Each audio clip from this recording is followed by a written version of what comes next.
Hey there, Jordan Sheridan, live Status Coup.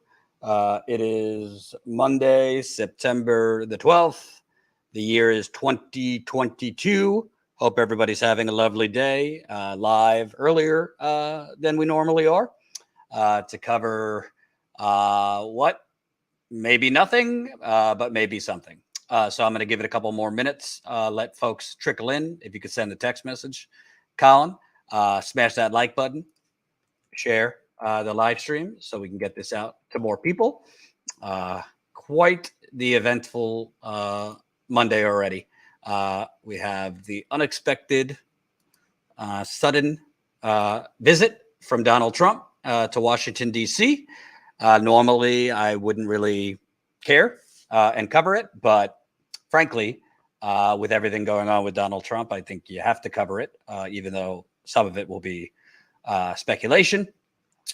We also have a potential railroad strike that is coming up, possibly in a few days. So we will discuss that possibly later, and a lot of other things. So smash that like button. Let's get this over. Let's get it cranking. Get over 100 people, and then I'll start. Super chats are very, very welcome. We still have more of the reporting Louis DeAngelis did for us in Jackson, Mississippi. So we'll be posting some of that a little bit later. And again, there might be a massive railroad strike. I'm probably going to be interviewing a railroad worker later that could potentially be happening in 4 days. If there is a strike, there's over 100,000 railroad workers in the country. So this could be the biggest railroad strike in the country, biggest strike in the country. There's also a strike that just popped up in Minnesota that is very, very important, and that's nurses in Minnesota striking. So a lot going on. We'll get to quite as much as we can in this. I came live earlier because it is interesting. Donald Trump last night suddenly landed in Virginia, Washington, D.C., Virginia, in golf shoes and looking a little disheveled, if you ask me. And the political and media world have been a buzz all morning, speculating on why did Donald Trump just suddenly land without any notice in D.C. in his golf shoes. So we'll show you the video in a minute. I just want to get more people in before we start, so I don't have to repeat myself. Let's see the pics. What pics? Thank you, Jordan, for covering the negotiation of the railroad workers last month. Absolutely. We're going to keep covering it because this could be a major strike. And of course, President Biden and his administration, Union Man Joe, are trying to stop the railroad workers from striking. Would you look at that? All right. We got over 100 people watching. Smash that like button. Share this live stream, please. Super chats are welcome. Let's get to it. So last night, if we could show the footage, Colin, Donald Trump rolled in looking quite disheveled. Go ahead.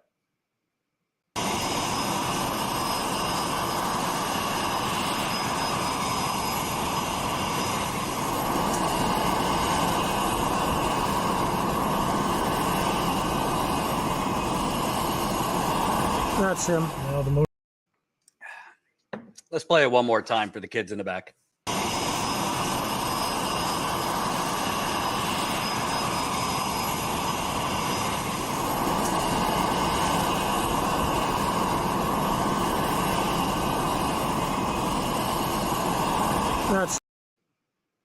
So Trump, by the looks of it, was in his golf shoes with his hat in hand. It's tough because I pride myself on not really just doing clickbait or speculation or jumping to conclusions. But I think when you have, at this point, who knows, I've lost track, 4 or 5 different investigations going on into Trump, and he rolls in. It seems like he was on his golf course on Sunday in New Jersey, in Bedminster, and all of a sudden he rolls in, whisked away right away, put into an SUV truck. It looks like he has golf shoes on by all the reports and the video. Interesting. I think questions need to be asked. Why was it not announced that he was coming to DC? What's he doing in DC? Why did he suddenly get brought to DC? All fair questions. He, just by the looks of it, I mean, Trump is Trump, like he knows there's going to be cameras, things like that. He's usually like this for the camera. He did not do any of that. He just went right away into a car to be whisked away. Then, to be fair, after all this speculation, if we could show today, a picture was tweeted out. Former President Trump is at his Sterling, Virginia golf course today, per the AP's Alex Brandon. So obviously they're hearing all the chatter and speculation about why is he in DC/Virginia. So he made sure to be out on his golf course in Virginia today. Then the true, where is that tweet? If you could show the tweet from Shelby Talcott, Trump, I guess about 15 minutes ago, tweet, whatever it is, not tweeted, truthed, whatever a Truth Social post is called. He Truth Socialed a post stating that he was working from his golf course in Virginia. And that's the, hold on, did I put that in there? Yeah, it's a couple tweets into the livestream.com, Shelby Talcott. So Trump put, let me find it here. Trump, after prompting all sorts of speculation upon landing at Dulles Airport last night, confirms on Truth Social that he's working out of his golf club in Northern Virginia today. What does working mean? What is he doing at his golf course in Northern Virginia today? Like, what does that mean? Does he have a post-presidential job that none of us know about? So it's all quite interesting. And then you have, I'll just read this from Salon, quote, something weird is going on. Speculation swirls as Trump abruptly flies to D.C. still in golf shoes.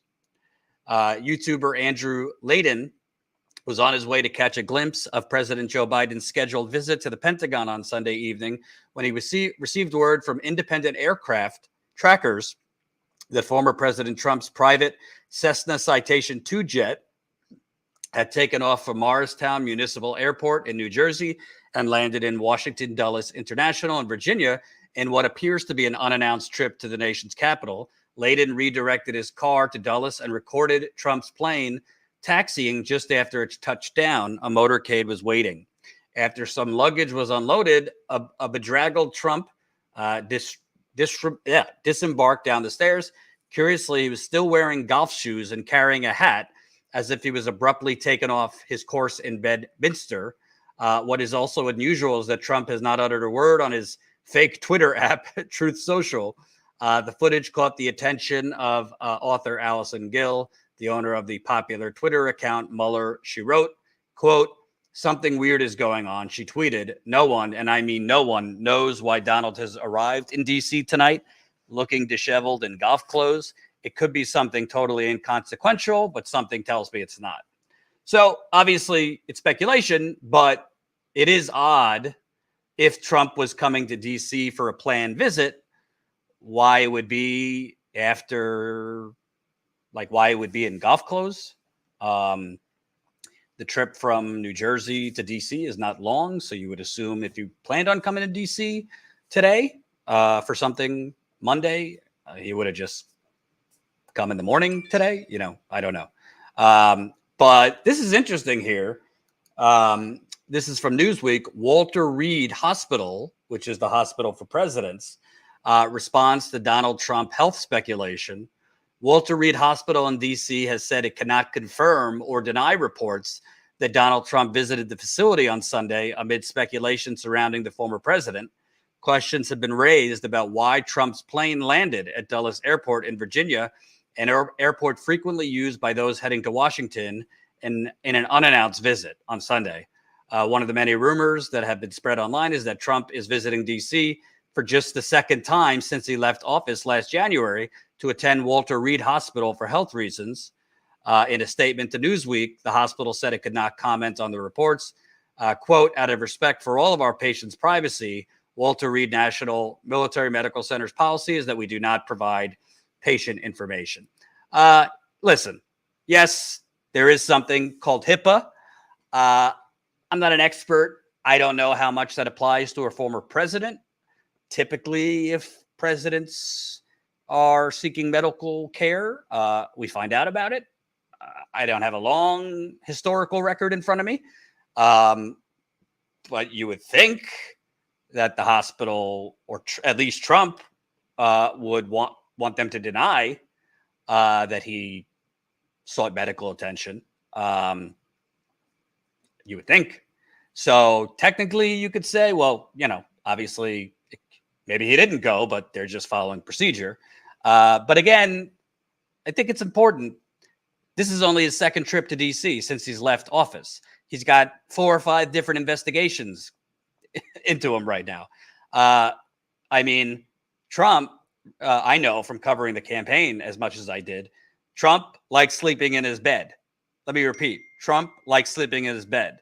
So in the rare times towards the end of the 2016 campaign, I flew on Trump's campaign plane. Normally, I just went independently with my cameraman at the time. We didn't travel with the campaign. We just went independently, flying into places, driving ourselves. Because when you're flying with the campaign, you're kind of on their schedule. He would get to rallies late. I couldn't really interview people because you have to follow. You're on the press plane and then the press bus. And they put you right in the press pen. So you didn't really have time before the rally started since he showed up late to interview people. So I kind of know Trump's thing. And Trump, after an event, let's say in Michigan, Wisconsin, whatever, instead of sleeping in that state, he would fly back to Trump Tower or wherever in New York City. So exhausted campaign reporters, who are mostly, PR stenographers in the corporate media, but exhausted campaign reporters would be made to fly back to New York with him so he could sleep in his bed just to fly back to whatever state the next day. So it was this added step because Trump likes sleeping in his bed. So again, this, to be clear, obviously speculation, but you have to speculate a little bit when there's 4 or 5 different investigations going on, one of which is him potentially hijacking nuclear program documents in his country club in Florida. But a couple things here. Number one, knowing Trump, he likes to sleep at home. If he had a planned trip to DC, he would have slept at home in New Jersey last night and flown to DC this morning. Number two, Jared Kushner, I think, is having some book thing today for his book, which I keep getting emails about from Ivanka. I'm so proud of my husband, who miraculously got $2 billion from Saudi Arabia on his way out from being Trump's special advisor or whatever the hell his position was. I don't really think Trump is in D.C. to be a guest speaker at Jared Kushner's book thing, but who knows? Maybe that's it. Again, this is only the second visit Trump has made to D.C. He doesn't go to D.C. often. And number three, I personally think if Trump was in, I think if Trump was suddenly brought to Walter Reed, I'm pretty sure Walter Reed would not disclose it. If he was not in the hospital or at Walter Reed, I am 99% sure Trump would be saying, I wasn't brought to the hospital. I'm doing great. I feel great. People tell me I look like I'm 40. So either way, I don't know why he would be suddenly brought in what looks like golf clothes to DC last night. So we'll have to see. Colin, maybe we could make a poll, ask people why they thought he was brought to DC. Maybe option one, to go to the hospital. Option two, to be interviewed in criminal investigation. Option three, who knows? So, oh my God, Trump does not look like he's in his 40s. But I think it's very important. And by the way, he suddenly brought to DC Sunday night this morning his lawyers, who seem to be crackerjack lawyers who don't quite know the law, filed another motion in court, which seems to be another attempt to delay the criminal investigation into the classified documents he had lying around at Maralago. So we're going to get into that. Smash that like button. We have almost 400 people watching, but only 135. Only 135 have pressed that like button. I need everybody to press the like button. It makes a big difference in getting this to as many people as possible. So the more people that press like, YouTube shares it to more people. So very, very important. Super chats are welcome also. So definitely leave a super chat. I'll read those at the end. But give me those likes. So right now we got about 40 votes. Who knows is leading. Criminal interview is in second. Hospital is in last place. So we'll see. But we have to remember, you might have forgotten, while Trump was president, he made a surprise trip to Walter Reed that he brushed off as routine. But the press who followed him every day said there was nothing on the schedule for Walter Reed. It seemed to be a sudden apparent trip to Walter Reed while he was president. Walter Reed treats current and former presidents, I don't know his health. He, by all reports, he drank 10 Diet Cokes a day and loved cheeseburgers as president. I wish I was kidding. So we'll see what happens. People will speculate, but it seems like if you show that tweet again, Colin, from today, he wanted to be seen out and about in his little golf cart at his Virginia club. So that's him at his Virginia club today. And then tweeting on Truth Social that he's, quote, working from his Virginia golf club, whatever that working means. But Trump usually doesn't fly into places without fanfare, without stating why he flew in. So very interesting. Very, very interesting. I will definitely look into it. Right now with 70 votes, we got who knows why he flew in, criminal interview at 30%, and hospital at 21%. So let me show you the other news here when it comes to Trump.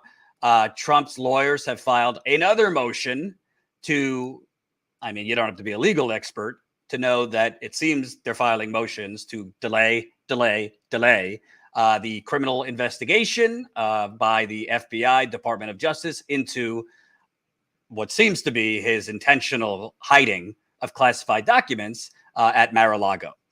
So this is from the Washington Post. Trump's lawyers suggest seized documents may not be classified. Shocker. In a new court filing, lawyers for the former president pushed back on a Justice Department request to limit the role of a special master.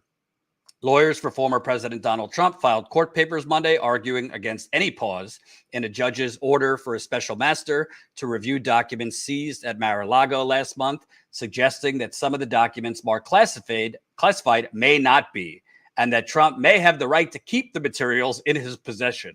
Quote, in what at its core is a document storage dispute that has spiraled out of control, the government wrongfully seeks to criminalize the possession by the 45th president of his own presidential and personal records. The Trump lawyer wrote, arguing that prosecutors are trying to limit any outside review of what it deems are classified records. Their filing was in response to the Justice Department's request for U.S. District Court Judge Aileen M. Cannon to temporarily suspend parts of her Labor Day order, in which she agreed to appoint a special master to review thousands of documents seized by the FBI in a court-approved search of Trump's club and residence. So a couple things before I read further. If you don't know, this judge who had ruled in favor of Trump for a special master, she was just appointed by Trump on his way out. B, not that it should matter completely, I think she's in her 30s and doesn't have a lot of legal experience. And C, according to reports, is on the short list for the Supreme Court. So put all those things together. Seems to be that her decision to appoint the special master, which was widely slammed by lawyers, legal observers, is bunk. But the DOJ, a couple days later, appealed the decision. I'm not a lawyer, but I read some of the DOJ's appeal, and it really kind of was just they took a machete to this judge and really embarrassed her, almost like explaining for a dummy that executive privilege does not actually apply to classified documents, and it's the property of the government, not Trump. So just so you know, this judge's connections, because Mitch McConnell and Trump put in a shit ton of right-wing judges. They really rammed through a lot of radical, extremists, and frankly, unqualified judges. Let's go back to the Washington Post story. Federal prosecutors asked Cannon, the judge, to withhold her ruling that the FBI not use the more than 100 classified documents seized in the search until they are reviewed by the special master, essentially an outside legal expert. The government also asked Cannon to exempt the classified documents from outside examination, saying that requiring such a review would unnecessarily complicate the national security issues in the high-profile case. So before I read some of this filing that Trump's lawyers put out today, which I read some of it, it's absurd. And they even put classified documents in quotations. I don't know. I generally, and people who watch Status Coup know this is consistent, I generally don't automatically believe what the Department of Justice, the FBI, definitely the CIA tell me. These are agencies that have been known throughout history to lie, to overthrow other governments that have democratically elected leaders, to infiltrate moles, the whole nine. Don't automatically believe whatever the FBI, CIA, Department of Justice tell you. But with that said, there's really not a gray area between what's classified and what's not. Now, throughout history, there's a whole lot of classified documents that should have never been classified and were classified for the purposes of not releasing them to the public, i.e. JFK's assassination.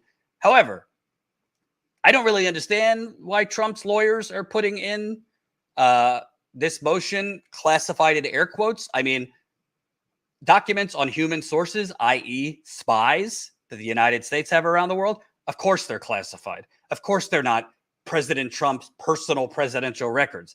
Documents on nuclear programs of a foreign country, whether it's an ally of ours or an enemy, of course they're not, in with personal records like Trump framed covers of Trump on Time magazine, which apparently classified documents were sprinkled in with his little memorabilia.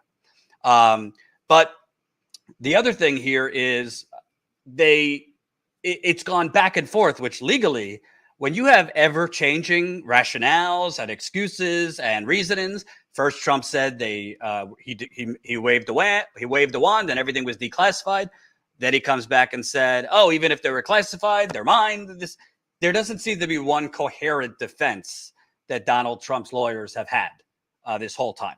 So let me read just some of the filing. Actually, I'll read a little bit more for the Washington Post. In their filing, Trump's lawyer disagrees, charging that prosecutors are overstating the national security concerns and that, quote, there is no indication any purported classified records were disclosed to anyone. The filings was submitted by 4 members of Trump's legal team, and then gives the names of the lawyers. Trump's lawyers argued that the government, quote, has not proven that the materials marked classified are actually still classified. A section of their 21-page filing outlines a president's power to declassify documents, but does not say Trump actually declassified the material before he left office. The filing also says there is no indication that the, quote, purported classified records were disclosed to anyone. Okay, there's a lot of things wrong with that. And by the way, smash the like button, share this live stream. We got over 600 people watching, but only 246 people have pressed that like button. I need everybody to smash that like button. If you're new to this channel, please subscribe and share this live stream, but subscribe to the channel. We do a lot of great great reporting, including on-the-ground reporting. We've had Louis DeAngelis in Jackson, Mississippi, covering the water crisis, which is still a disaster, which, of course, the corporate media has already left Jackson, Mississippi. Louis has been doing great work down there. We're going to have a video to show later from his interviews down there. So please, please smash that like button. Number one, this whole idea that a president can just wave a magic wand and declassify documents is not true. Trump would not have the power to declassify nuclear programs about allies or enemies. That wouldn't just be declassified. It has to go through a process. Same thing with human sources, i.e. spies. He can't just, oh, the FBI's coming? I will take video. I'm waving a wand, declassified. You couldn't do that when you were president, and you certainly can't do it when you're not president anymore. So I don't know if his lawyers are just like, plucked out of like some law school, or they actually have law. I don't know who they are, but it's absurd, absolutely absurd. And when they say it's not clear if they are classified anymore, I don't know what that means. Most people with brains, whether you're progressive, conservative, why would classified documents about nuclear programs, about human sources, about the French president, click your heels 3 times, declassified? Why would those just all of a sudden be declassified? It makes no sense. Let me read a little bit more for the Washington Post story. The Washington Post has reported that among the documents seized by the FBI was one describing a foreign government's military defenses, including its nuclear capabilities, according to people familiar with the situation who spoke on the condition of anonymity. Those people also said some of the seized documents detail top secret U.S. operations that are so closely guarded that many senior national security officials are kept in the dark about them. The Justice Department has said in court filings that among the 100-plus classified documents taken in August, some were marked HCS, a category of highly classified government information that refers to human control systems, which are systems used to protect intelligence gathered from secret human sources. There were also dozens of empty folders marked classified, according to a government inventory. So I want to read some of this filing because you don't even need to be a legal expert. It's amateur hour, if you ask me. Colin, if we could pull up the legal filing, that link that says storage. Legal filing. There we go. Here we go.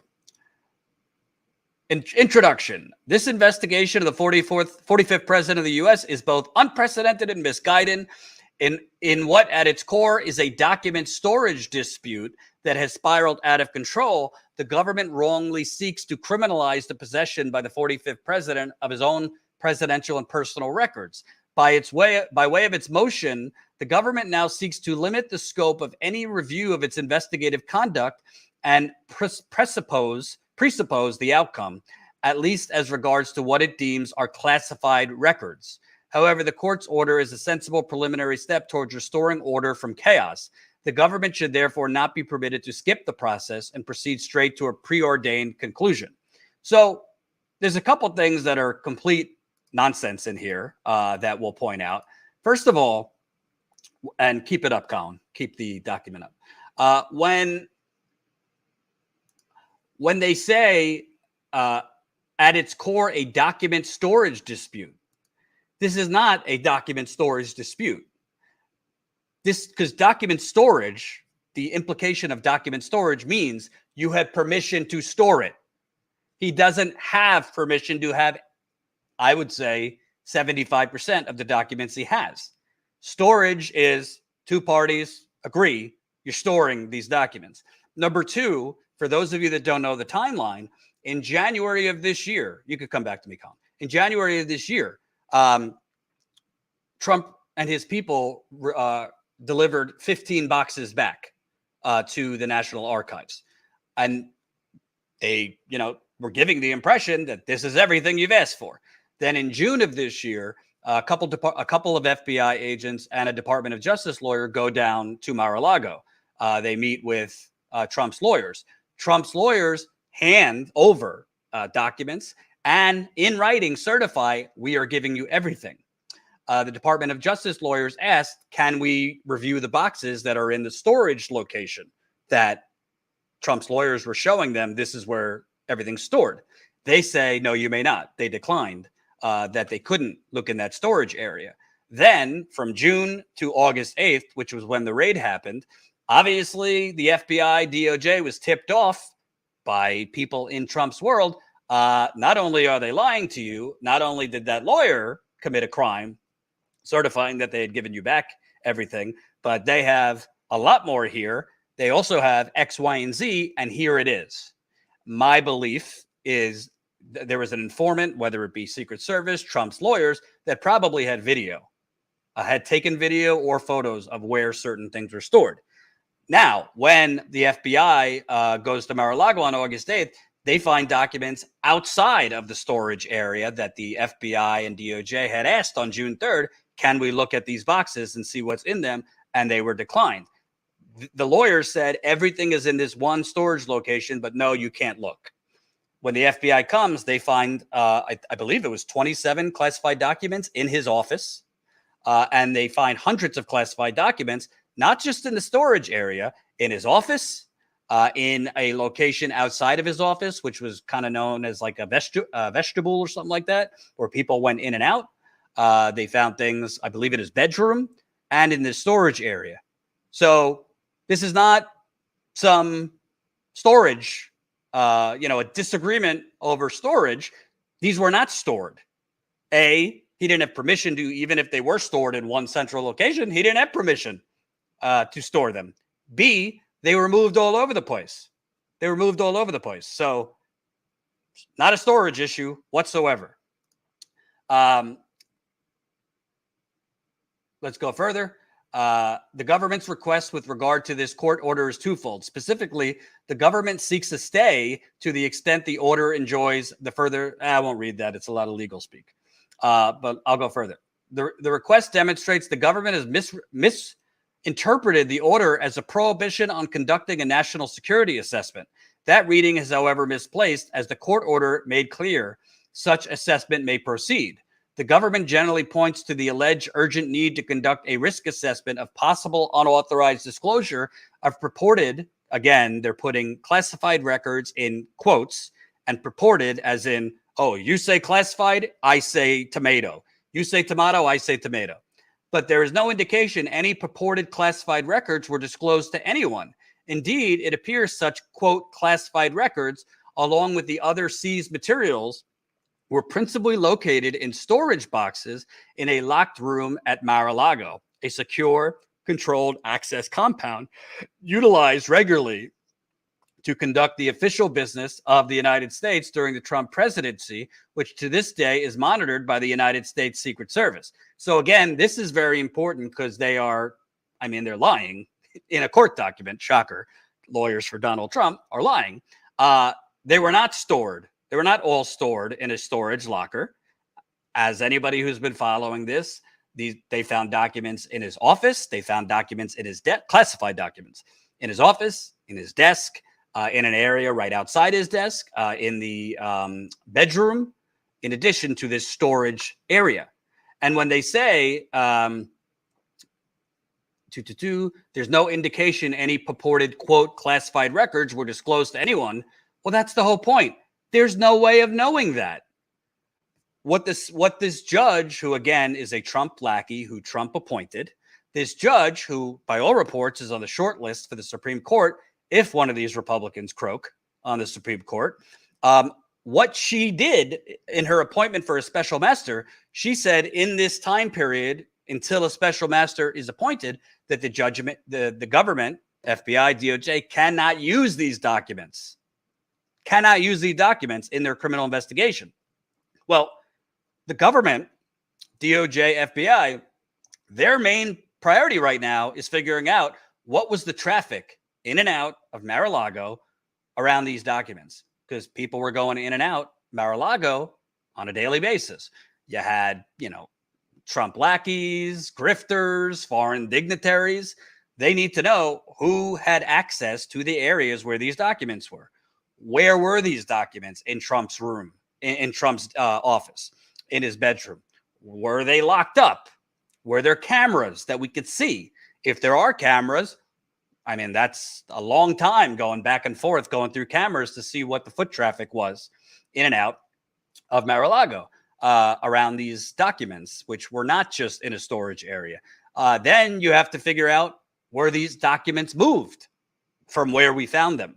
So if you found documents in Trump's desk, if you found documents in Trump's office, were they moved from other locations? When were they moved? I mean, this is literally like, if you think the early days of COVID, like contact tracing, which in major cities like New York, LA, Chicago, DC is nearly impossible because you're passing God knows how many people on a train, on the subway, on the streets. This is basically like contact tracing for highly classified documents. Secondly, when they put in quotes classified documents, this is kind of like, this kind of just goes into the continued pattern, which will become I think, one of the legacies of Donald Trump, whether he becomes president again or not, of basically normalizing what should be abnormal. Let me repeat that. Normalizing what should be abnormal. There is no like, you say classified, I say it's not classified. You say tomato, I say tomato. You say highly classified nuclear programs, I say, just presidential records, right? But it seems that Trump and his, J school lawyers are basically running a PR operation here. And their narrative is, it's kind of a gray area whether these are classified. Trump actually has a say on whether they were or were not classified when he's not president anymore. Who knows if they were classified or not.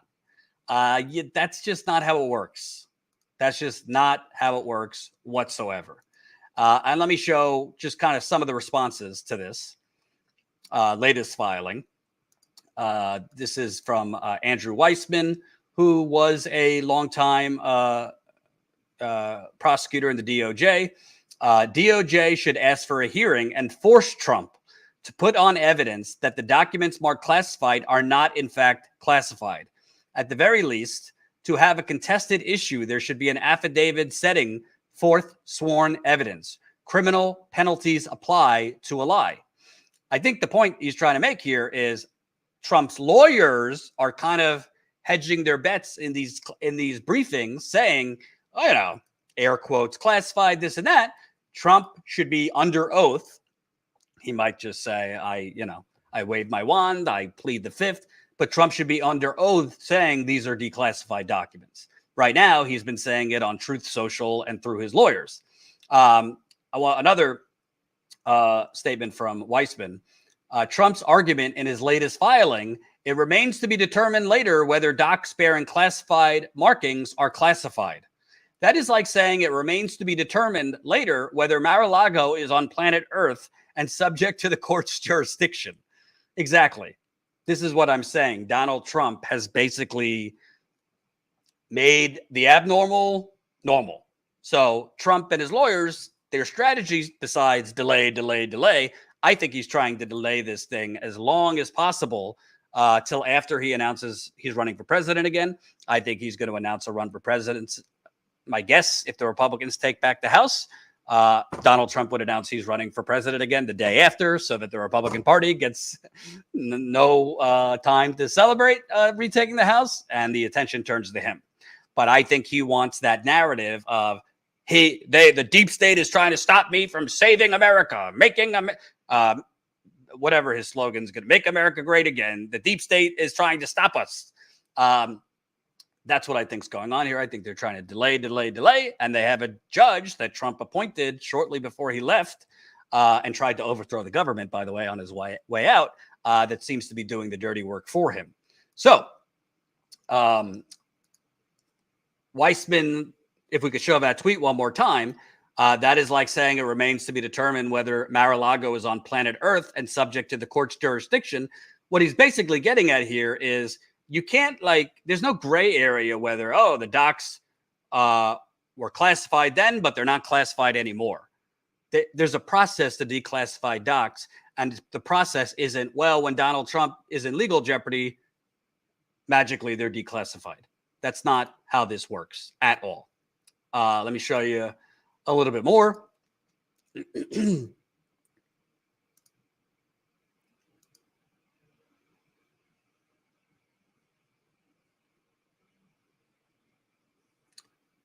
Hold on one second. This is another one from him. Trump's submission implies he declassified docs, but does not come out and say it. Again, air quotes under overclassified. Any fair-minded judge, insert comment here about Judge Cannon, who again Trump appointed, would ask Trump's counsel what they mean by putting the term classified in quotations. Is Trump saying he declassified the docs, or isn't he? And I think that's important because at the end of the day, he has, and if the DOJ prosecutes, which I think they're going to prosecute him, probably after the midterms, if the DOJ prosecutes him, they're going to have the long timeline of shifting and changing responses from Donald Trump and his lawyers. Trump at first, he's tweeting or whatever you call it on Truth Social. I declassified them. He's tweeting the FBI planted them. He's tweeting Bigfoot. And then it goes to, oh, well, they might have been classified, but, they were stored properly. And the FBI, stole my picture with Don King, right? There has been a continual changing of defense, rationale, excuses. First, I declassified. Now it's like, we're just trying to throw gum at the wall and muddy the waters. You say classified. I say not classified. Classified in air quotes. That's not going to work in court. That's not going to work in court. Jordan, are you still doing live calls on your show? Yeah, I'll probably be doing that on the 5 o'clock live stream. We're going to be live at our normal time, 5 o'clock Eastern today. So I'll have calls on there. Actually, wait a minute. Where did my thing go?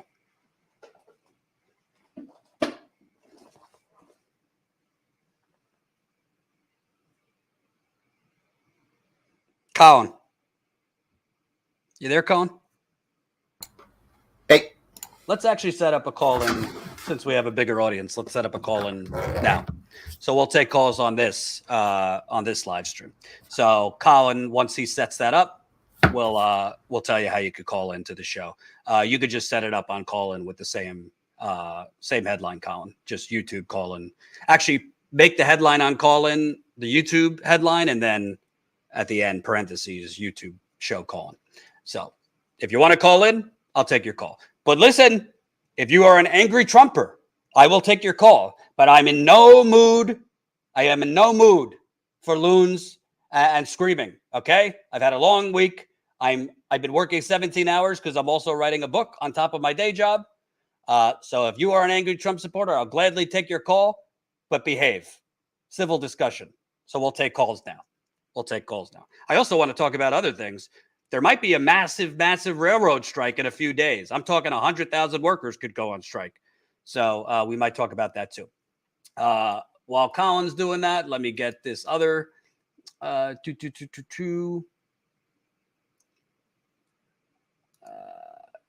you could show this one, Colin. Bradley Moss. I'm trying to imagine how a special master would even conduct a review of disputes over the classified documents. The government bursts a blood vessel if Mark Zaid and I even suggest granting us access to classified declarations submitted to the court as part of litigation involving alleged classified information or documentation. And we both hold existing clearances. Why we can't even get the government to agree to let a client draft a document on a secure government computer out of abundance of caution. So what is going on here? So I want to get to a few things before we take calls. And again, we're setting up a call in now. So you could call in about this or whatever you so desire. Now, this, again, to be clear, we don't have any information on this. This is just speculation, but we have facts on. In October of 2021, it came out that there had been an increase in U.S. spies that had been killed abroad. So that was in October 2021. Obviously, Trump left office after trying to overturn the government in January of 2021. So right now, it's not only there's two things going on at the same time. And remember to smash that like button. We got 750 people watching and only 419 likes. So if everybody presses the like button, we can get this up, maybe even closer to 1,000 live viewers. Super chats are welcome, and we're going to take calls in just a few minutes. This is not only there's multiple things going on. You have obviously a criminal investigation into Trump. I think they have Trump on obstruction because Trump moved these documents. Trump could say, it wasn't me, it was the movers. I didn't move the documents. It was my lawyers. It was Jared. It was, I think he would sell his firstborn kid. It was Eric, Don Jr., Jared. Maybe not Ivanka. He has a weird thing for Ivanka. But he clearly obstructed by moving these documents. Then you have the fact that Trump's lawyers lied to the FBI and the DOJ by certifying that they had returned everything. They're representing Donald Trump. You would probably think the lawyers consulted with Donald Trump before certifying. To me, that leads to Donald Trump. Number three, he had classified documents in his desk. I don't know. We don't know the nature of what classified documents he had in his desk. It's a crime. And as far as these nuclear program documents, whether it's for an ally or an enemy, my strong guess is it was for an ally, and Donald Trump possibly had those in case he needed them to give to an enemy. I wouldn't put it past Donald Trump. All of this is very bad. And like I've said, I say we live in the United Corporations of America. It would take a lot for me to strongly say I think a wealthy white person is going to be prosecuted, because usually wealthy white people are not prosecuted. If they're convicted, it's usually a bed and breakfast variety conviction, like Jeffrey Epstein, who before he killed himself, remember, he was in prison and he got allowed out every day to go work in a home office where he was allowed to have underage girls come and give him massages while he was a prisoner. So oftentimes white people have kind of lenient imprisonment. And obviously when he was sent to prison this latest time, he killed himself. So I usually don't have a lot of hope that wealthy, powerful people will be in prison, much less a president. However, Bernie Madoff too. But why I think this is different, history has not been kind to people who really, really, really get on the bad side of the FBI and the CIA. I give you JFK, Julian Assange right now, who should not be in prison.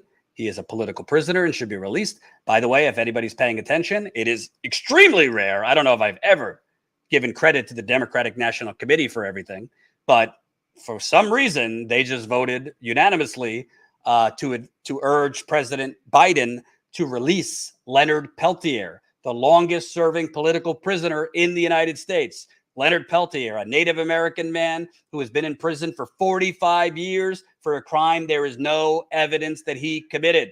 He is 77 years old. He is in failing health. In 1975, there was a shootout at the Pine Ridge Indian Reservation in South Dakota. They pinned it on him, claiming he shot and killed 2 FBI agents. There was never any evidence for it. Prosecutors who were responsible for putting him in prison have come out after the fact, years later, saying he should be released. I don't know why, but the Democratic National Committee just voted that Biden should release him. This comes after, my count, 4 senators have asked Biden to release him. Of course, Biden has not released him. He deserves to go home before it's too late. A sidetrack. And let me know when we're ready for the call-in, Colin. So, it's ready anytime. Okay. The reason I think that Trump is going to be prosecuted is because look what happened to Julian Assange. Obama did the right thing and said, we can't prosecute Assange, because if we prosecute Assange, what about the New York Times? What about the Washington Post? They do the same exact thing that he did, which is you get a source. Maybe that source took classified documents, Daniel Ellsberg, and leaked it to the press. But the press has a journalistic, legal right to publish that information, which is what Julian Assange did. So Obama rightly did not go after Julian Assange. Then Trump, because Trump's a wannabe fascist, I think Trump just gave in because the FBI and CIA were on him. Now that Obama was gone, we want Assange because they were angry. They hated Assange for exposing U.S. war crimes in Iraq and Afghanistan, exposing our brutal assassinations of innocent Iraqis and Afghanistan, war crimes. Under Trump and Mike Pompeo as CIA director, they organized and plotted to kidnap and assassinate Julian Assange. That came out in Yahoo News, which for some reason the mainstream media didn't want to cover. I wonder why, right? So if you get on the FBI and CIA's bad side, you're in trouble. And Trump is definitely on the FBI and CIA's bad side. It is sacred, and I'm not a fan of either agency. Human sources, i.e. U.S. spies, that shit's sacred. You do whatever you got to do to protect your people. Any nuclear information is sacred. So the fact that Trump just had this lying around the pool at Mar-a-Lago, yeah, there's going to be trouble. There's going to be trouble, I think, for Trump. I think he's going to be prosecuted.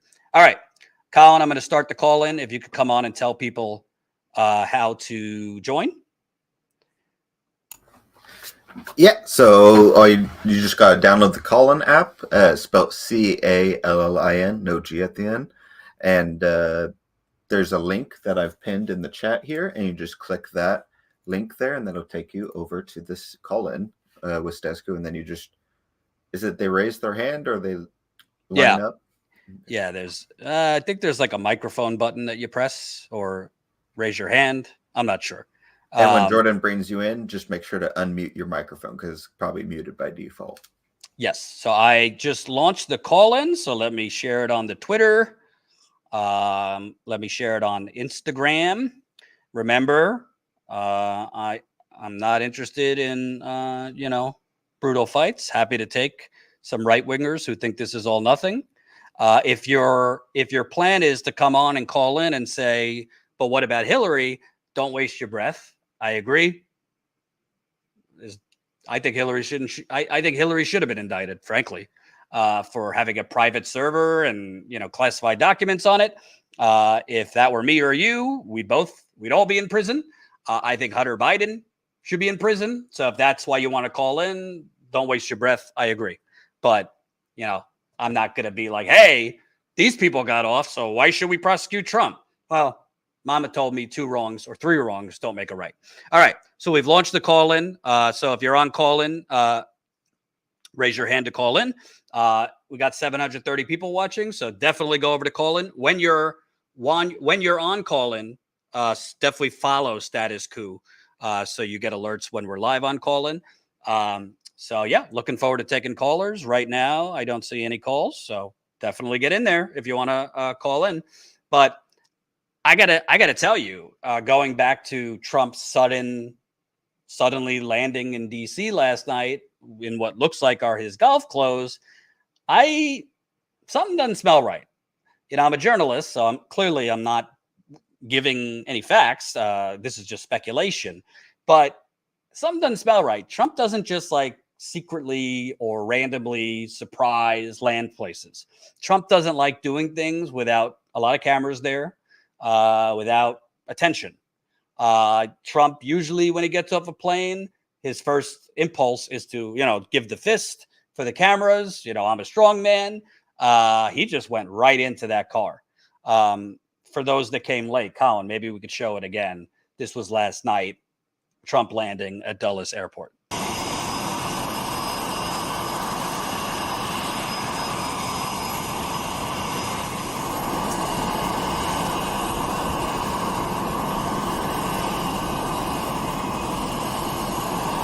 That's him. Now the motor.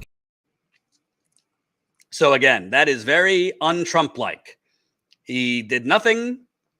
He just got in the car, looked a little tired, if you ask me. All right, get over to call in. Somebody said, "Are you still taking calls?" I started a call in for you, and you don't even have the decency to call in. Unbelievable. He's fleeing the interview. And obviously, all these things are not happening isolated. Right now, a Trump super PAC is being investigated. There's a grand jury. I think it's the Save America PAC for his scam after he lost the election, raising money after he lost the election, and God knows where that money went. So that there's a grand jury for that.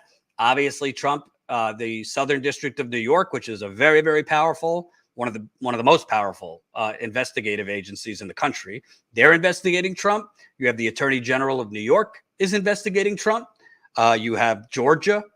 A prosecutor in Georgia is investigating Trump for his perfect phone call where he said, "Just get me 11,000 more votes." And obviously, the DOJ is investigating him now for these classified documents that Trump's lawyers say, "Oh, air quotes, classified." And let's not forget, you have the January 6th investigation, which the Department of Justice is investigating. We have reason to believe that they're investigating Trump for that too. So there's a whole lot of investigations going on right now. And why I think it's important, it's not only, I did not grow Status Coup covering Trump 24/7. If I did, we'd be a lot more popular, and we would have probably been at 1 million subscribers by now if we just covered Trump 24/7. However, all of this is very important because at the end of the day, it's very possible he could win the presidency again. Very possible. Right now, things could change. Definitely, it looks like the Democrats are going to keep the Senate, according to polls right now. I think they're still going to lose the House. So you would obviously have, if the Republicans control the House, I mean, you'd have a year and a half of, kangaroo court, impeachment hearings over Biden and Hunter Biden.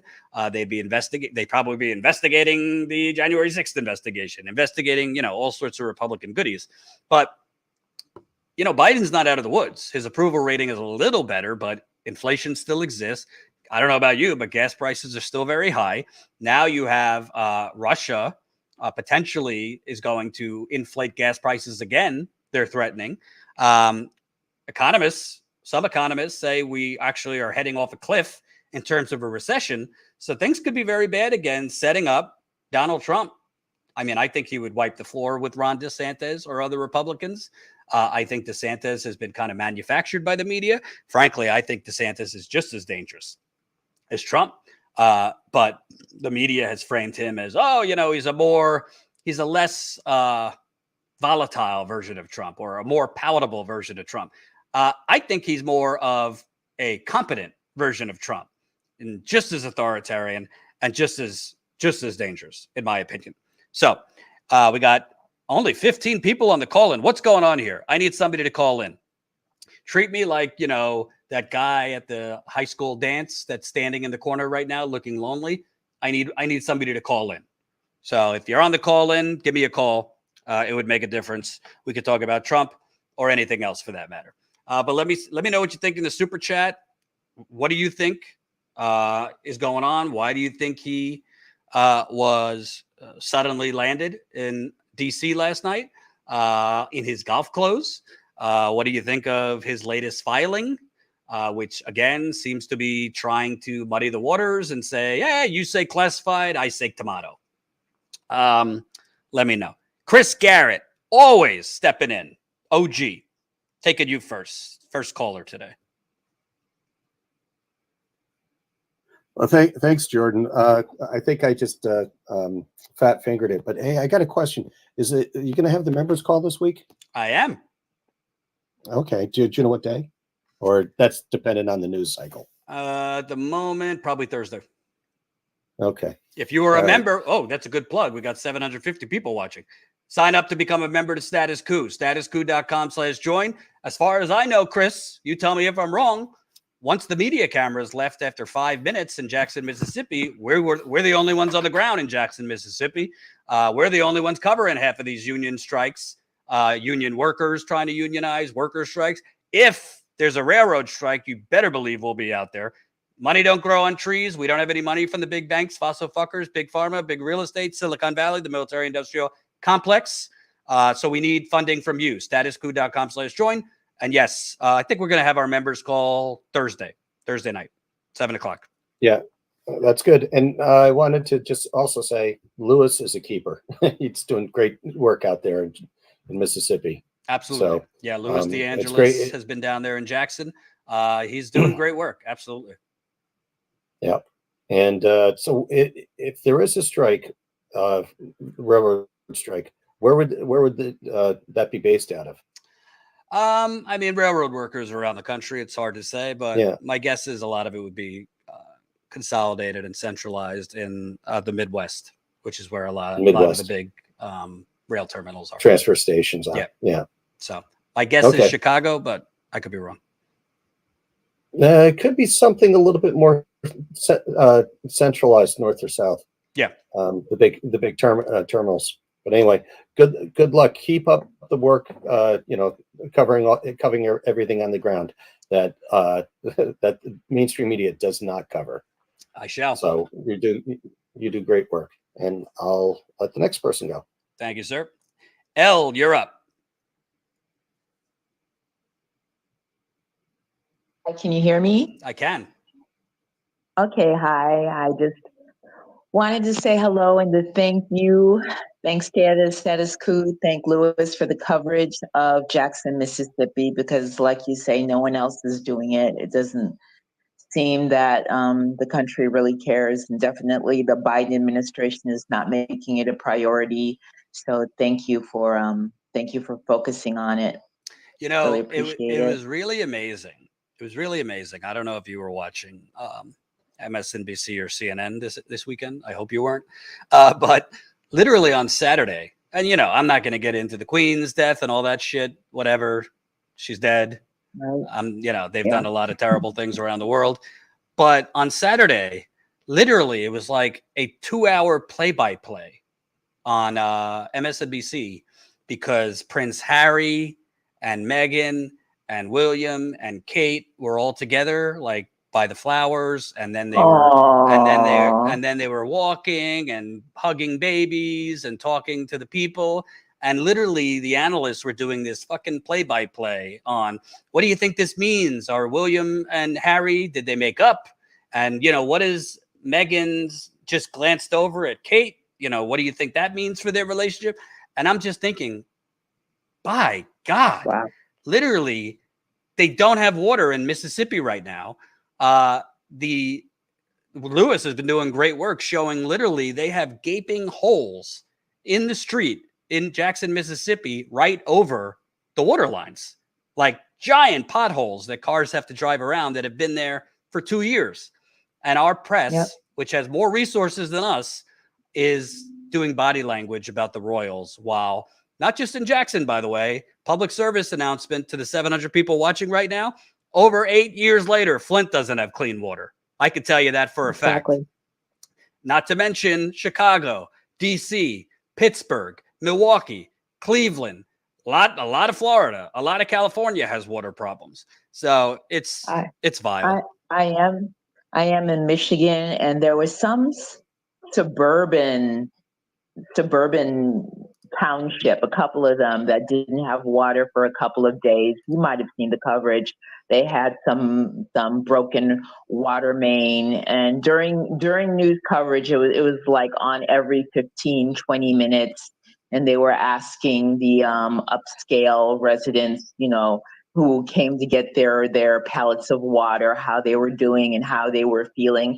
And it almost felt like they were rubbing it in our faces about the lack of Flint coverage and the wall-to-wall coverage of these little suburban enclaves that didn't have water for like 3 days, Right. 3 whole days.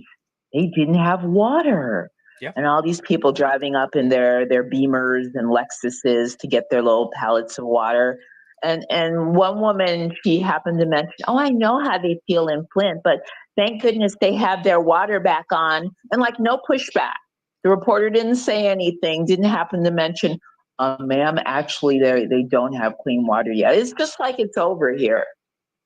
Yep, you got it. And by the way, I don't know if people know, in New York City, there's a major water situation in the East Village where arsenic was found in the water, and shocker, government officials knew about it and didn't tell the residents for several weeks. So we've had John Farina has been there for us. We've been covering that. And now the mayor, Eric Adams, and others have come out saying, oh, no, just kidding. It was a testing error. There was really no arsenic in the water. Yeah, well, Yeah, Mayor Adams, who's running around telling people that, your problem is that you don't eat organic and that you're not vegan. No, maybe people's health problems are due to them in drinking water with arsenic in it, Mayor Adams. yes, exactly.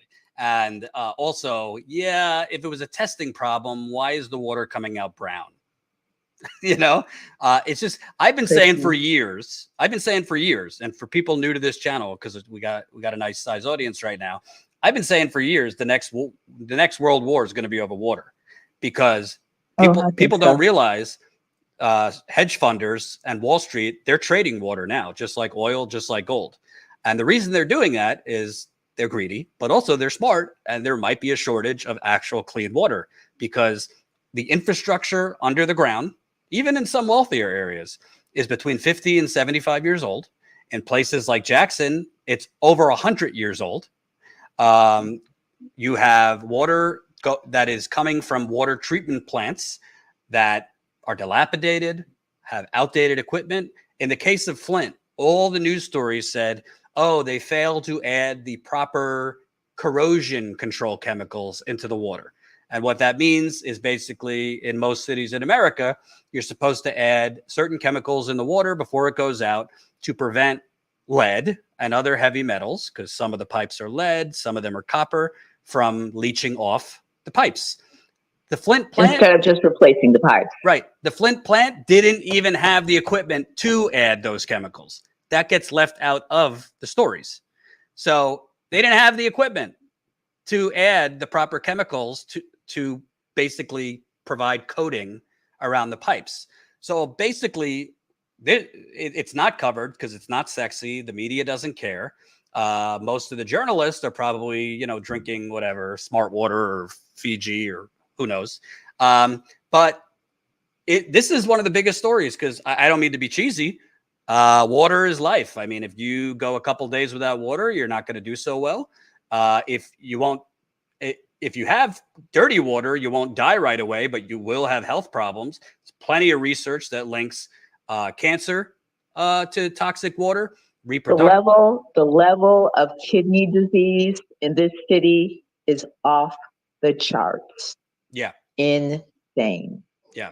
The level of kidney disease. And you're in Flint now? Got an email. Huh? Are you in Flint? I got an email a couple of months ago from the Gretchen Whitmer campaign about if I wanted to donate some money. It's like, no, I have Gretchen Whitmer fatigue. Are you in Flint or another city in Michigan? No, I'm in Detroit. Hey, Detroit has had water problems for years too. That doesn't get much attention. I just came from the store buying water. I cannot drink this stuff. Can't drink it. But it makes me physically ill. President Biden said the infrastructure bill, we were going to replace all the lead service lines and you'd have clean water. So yeah. They were doing a lot of construction work in Detroit this summer, but it was all for gas lines because, of course, gas is the future, right? Right. But that's another thing which people don't realize. When you're doing construction, whatever it is, yes. over pipes that are old, over pipes that are corroding because they're old. Yes. When you move the earth, which is what construction does, you're shaking those pipes, and you could have lead come out, copper, bacteria, if it's been building up. So construction can also affect that. And by the way, to the people, the media, by the way, because Politico, which was disgusting, did a piece, Flint's water is safe. Why don't the people trust it? Well, to that political writer and to other media idiots who just regurgitate this bullshit, let me ask you, you don't have to be an engineer, L. How can the water be safe if 8.5 years later, they have not even replaced all the damn pipes in Flint? I promise you they would have replaced all the pipes, not in 8 years, in 8 months, in Benton Harbor, in Ann Arbor, Ann Arbor, definitely. Yeah. Grand Rapids. I don't know. Name your nicer area in Michigan. 8.5 years, they haven't replaced all the pipes. They haven't even touched most residents' interior plumbing. It's not like the water just skipped over the pipes in your house and those are fine. most of the pipes inside people's homes are completely busted. So yeah, this is a major story. And like climate change, unfortunately, I think when we finally take aggressive action, it's probably going to be too late. And it's not just lead. It's not just lead. It's not just bacteria. There's something called PFAS, which are cancer-causing chemicals. They're called forever chemicals, which have been found in water all over the country. There's a lot of problems. I was hearing that there is a way to chemically degrade PFAS, but of course they don't want to invest the type of money in the technology and in the technicians it would take to do that. Right. They would rather just poison people. You got it. Why should we pay money on this when we need to give, $3 billion a day to Ukraine and however else? Yep. So, yeah. All right. I got to take the next caller. Thanks, El. Thank you. Thanks, Jordan. Sure. Charles. Status Coup. You're up, Charles. Can you hear me? I can. Great. Yeah, thanks again for taking my call. Basically, if you think, do you think if someone eats meat, they say support the slaughter of animals, and they say support climate change, and they support water pollution, and that proves that they don't care about animals? Do I think people that eat meat support the slaughter of animals? Well, you do. I mean, it's a kind of rhetorical question. No, I'm asking that. Is that what you're asking? Yes. I don't think it means you support it. I think it means you put it out of your mind, probably. But yeah, technically. Well, indirectly you are, because there's an animal waiting in a cage for your next meal. Right. Yeah, that's true. And why do you go to jail if you torture a dog, but killing a cow is supported? Why is a dog's life more valuable than a cow's life? It's a good question. I mean, I think that human nature is, if you like certain things or you find enjoyment from certain things, you kind of don't factor in the ugly parts of it. And I think most people, that applies to whether it's your steak, your hamburger. And I agree with you on the animal part. Whereas dogs, people have a visceral reaction if dogs are harmed in any way, abuse to dogs. I'm not saying it's right, but that's what I think the difference is. But, I do take your point. Obviously, meat is probably the biggest contributor as far as climate change, and in addition to factory farming and the Pentagon also. So if you eat meat, you're like a huge hypocrite against most of the causes that you talk about, like the deforestation of the Amazon and using up water and using up land that could be used to feed people, and I can go on and on and on. Yeah, I guess you could say that. I think it's a little different. I mean, the Amazon is like 20% of the Earth's lungs. So destroying that, the end of Earth will come a lot more rapidly than any individual eating meat. I take your point, though. I mean, how can you be passionate about climate change if you on your own personal life don't, I guess, what's the word? Walk the walk. For me, I mean, I don't lie. I do eat meat, but I think it's a little different on an individual level. First, if somebody like Bolsonaro is destroying the Amazon, like you're fucked. The world is fucked. Period. Yeah, but the only reason corporations do a lot of the things they do is because there's demand. If there wasn't demand, they wouldn't have the factory farming. Yeah, that's true. But that goes to a much different discussion, which is how are you going to convince a country, enough people in a country to change behavior, which political consultants have been trying for a long time. I mean, I don't eat a ton of meat, but I'm not going to lie and say I don't eat meat. I think the bigger problem is not just any one bucket. To me, yeah, you could cite meat. Other people could cite we need to get every gas vehicle off the road. And if you got every gas vehicle off the road, that would rapidly change the tide as far as the climate inferno. Congestion traffic, LA, many cities I've been around the country. Congestion traffic, if we could change that and rapidly change to trains, high speed rail, those kind of things.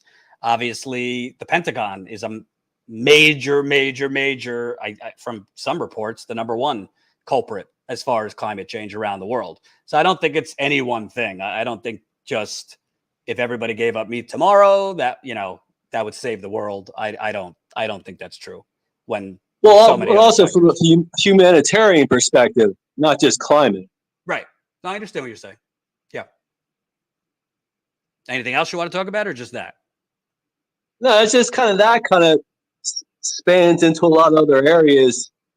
And this, the fact that you talk about, or not you, I mean, you in general, you care about the genocide of people and it's kind of like the same thing, that their lives are just as valuable as the lives of human beings. You're talking about the animals. Exactly. Right.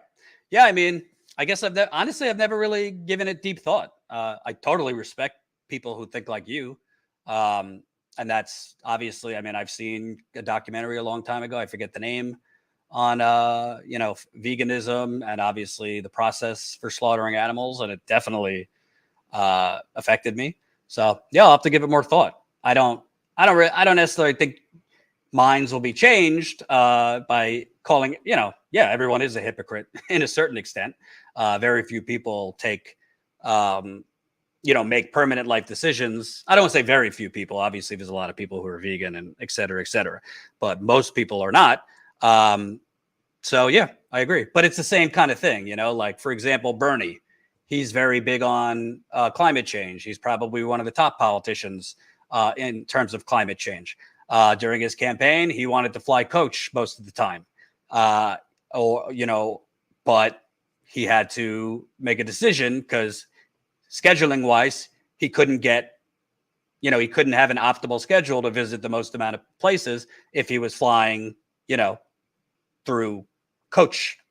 So he ended up using a private jet, which obviously doesn't really go to like his MO of, being man of the people, flying a private jet, obviously climate jet, et cetera, but that's the only way he could get to places quicker. And during a campaign, you're obviously trying to go to a bunch of places. So I don't think in all circumstances, one is a complete hypocrite. Not everyone is Greta, Thunberg, who's going to like sail a instead of flying. But I take your point. I appreciate the call. Thomas, you're up next. Hey, Jordan.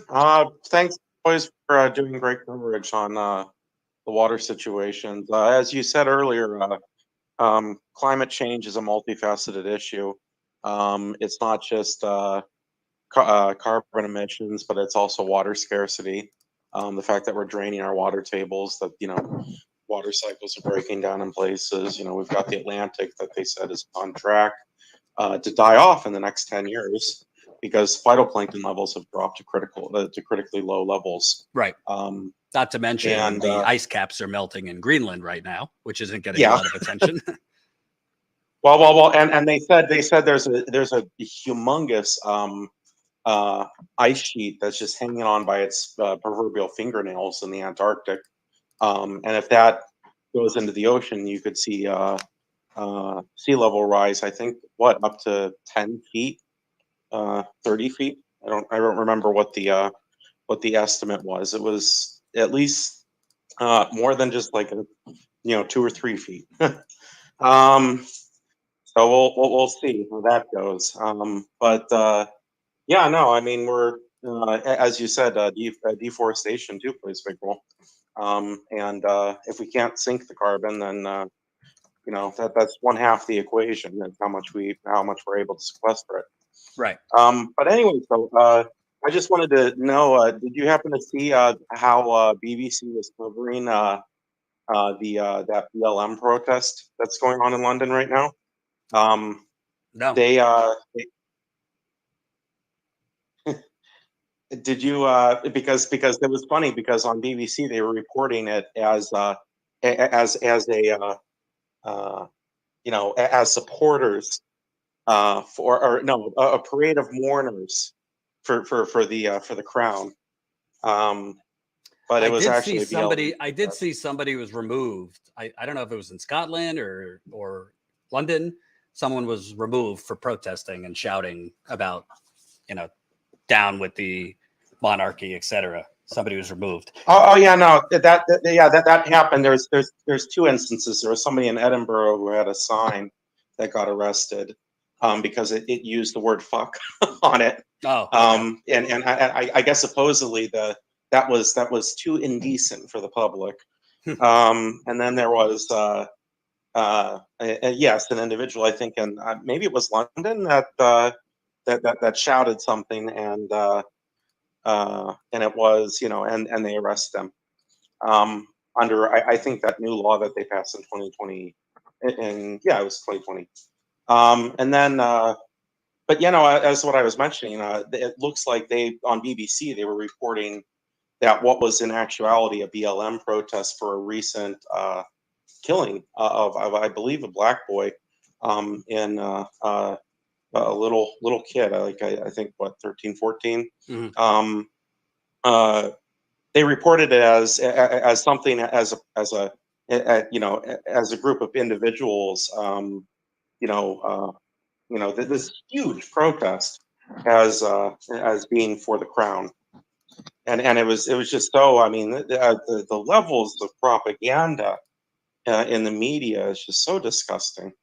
I mean, Yeah, the only I the don't. only journalist I've actually seen like in mainstream outlets to actually like somewhat speak out about, just the generations of genocide and imperialism and colonialism from the crown was Ali Velshi on MSNBC. He got into it with I guess, one of these British historians who kind of was sugarcoating everything, and Ali Velshi kind of gave it to him, which I thought was good.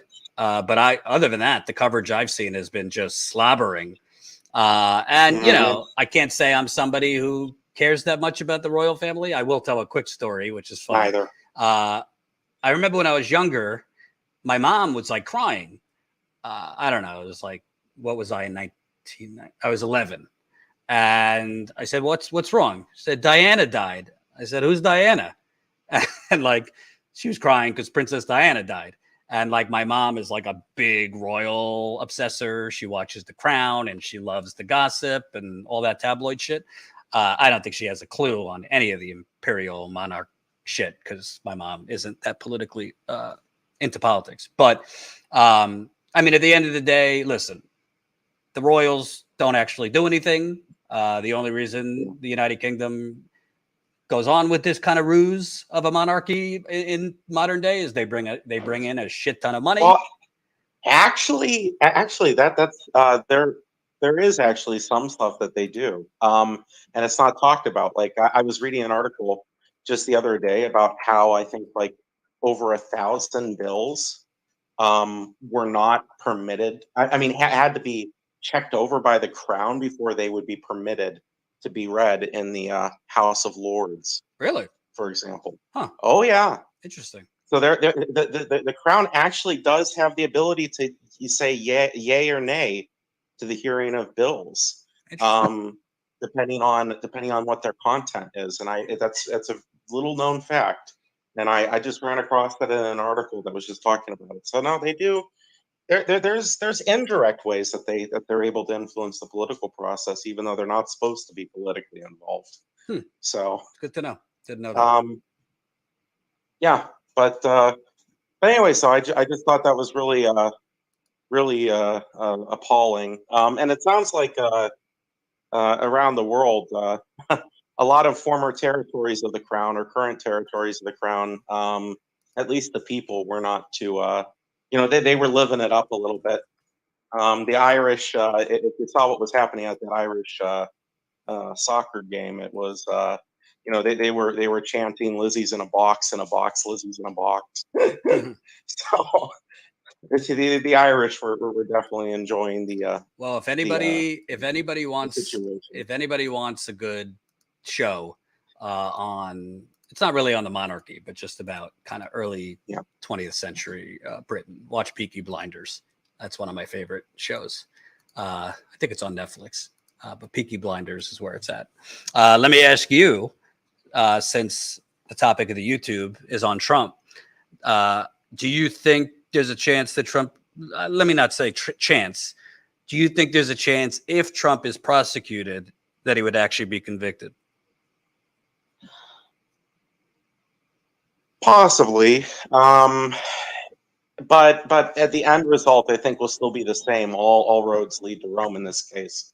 I think even if he does get convicted, I believe that most likely the president will pardon him in order to avoid potentially civil unrest. Right. I mean, that's why prior presidents have kind of, pardoned away the crimes of their predecessors, Right. because they didn't want to turn it into a political, potentially political fiasco.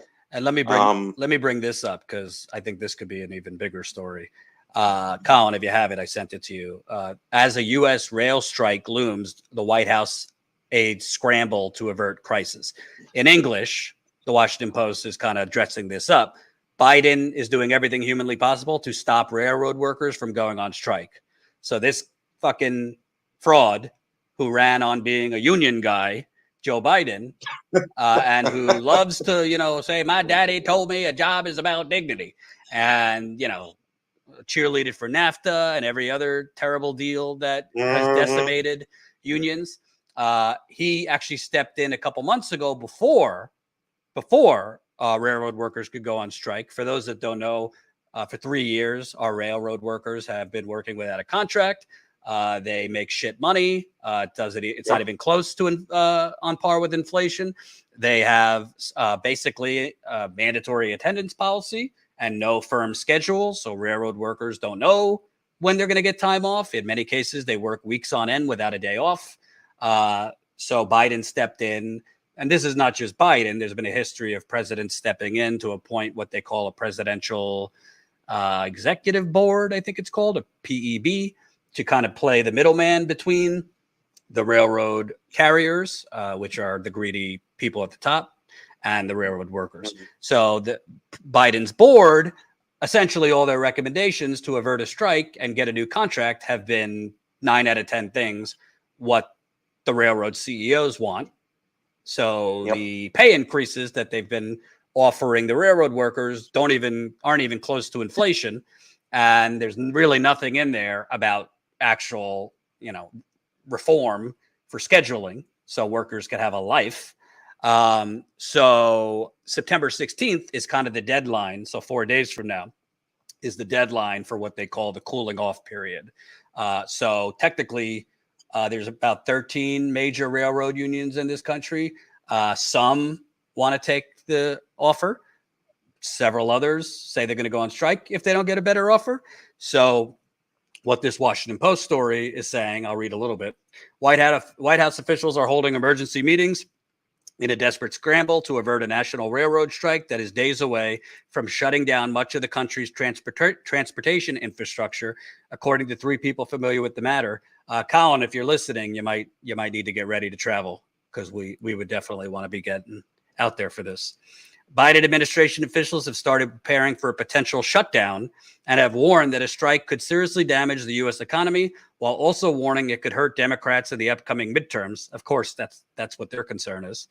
The statement pits 2 of Biden's top priorities against each other. The president has been an adamant defender of union workers, but does not want a breakdown of the nation's transportation infrastructure. So what do you think about that, Thomas? Because it seems Biden could very easily be, instead of scrambling to avert a railroad strike, he could be making public statements calling out the railroad CEOs and executives who are making record profits, by the way, to pay their workers a fair wage and give them time off. Well, yeah, of course, but he's not going to do that.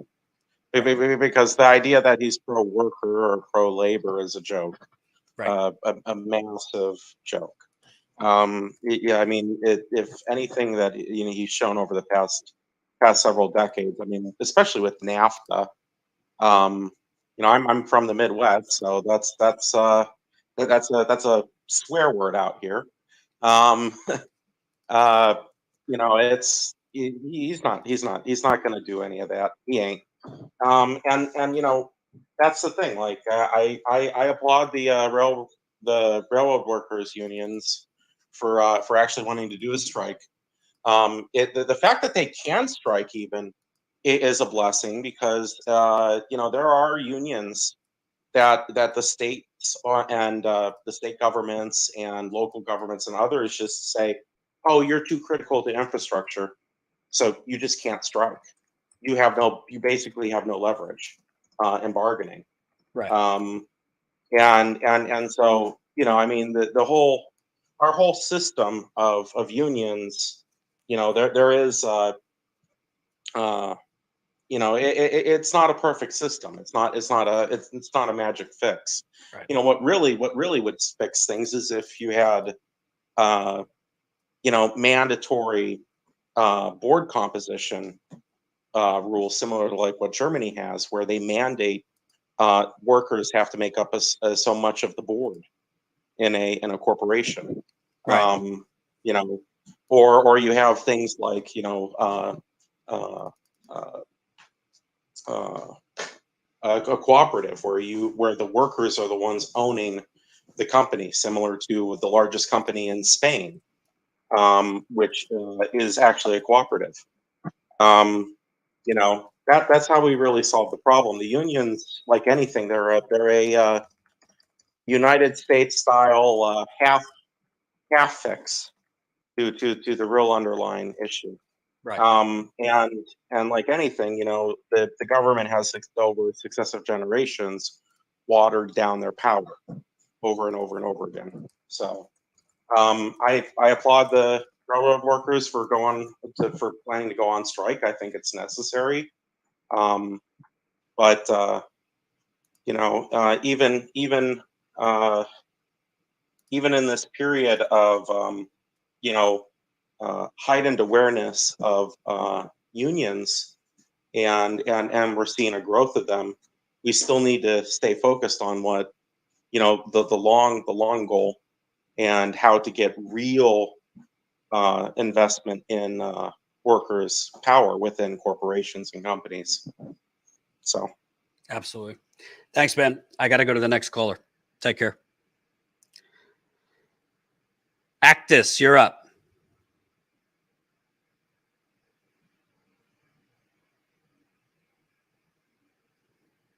You got to unmute your microphone, though.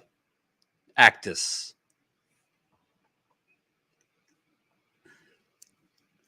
Going once, going twice.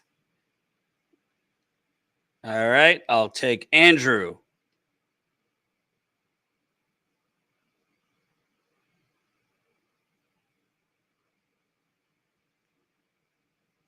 You there, Andrew? Hey there. Hard to hear you. Well, I can turn up my mic. How's that? Oh, yeah, now I got you. All right, it's really distorted on my end. But what do you want to go, healthcare or like union? You tell me. So if Trump has a health issue, doesn't he get like free healthcare, right? Like socialized medicine? You'd better believe it. Yeah, right. And so I had brain cancer, 10 years ago, and I had no health insurance. I had 2 brain surgeries. It cost me fucking like $500,000. I had to do fundraisers, and that only happens in this country, right? Like, and then the ex-president or whatever, the failed president gets, sick. It's like, we'll give him free healthcare, but not you, you poor bastard with the brain cancer, right? Basically the same thing with Congress too. What do you mean? I mean, they have gold-plated healthcare. They barely have to pay anything. Right. So what are we supposed to do? I remember I saw those nurses in Albany, I think, or Rochester, and they were talking about how they make like, $17.50 an hour or something like that. And I was like, wait, I have terminal brain cancer and these nurses are making nothing, yet with Congress and the president and ex-president, whatever, they're just walk in and be like, fix me for free. It's not only that. Remember when Trump was president and he got COVID? I mean, he got the best of the best. He got a cocktail of drugs, a lot of them that the public didn't have access to. Joe Rogan, for example, when he got COVID and told people, just take monoclonal antibodies and whatever else he took. A lot of people can't afford it because the government wasn't paying for it anymore. Monoclonal antibodies are about $2,000 a pop. So, either they get free care or obviously some people can afford great care and other people's can't. It's pretty disgusting. I mean, seriously, you could look it up. I had 2 major brain surgeries and brain cancer, blah, blah, blah. And it's like, they're like, you better pay up, buddy, or go bankrupt. I could have filed for bankruptcy, but anyway. How are you now? Oh, the tumor's back, but never mind me. But I'm on Medicaid now, so at least I have that. But sorry to hear that.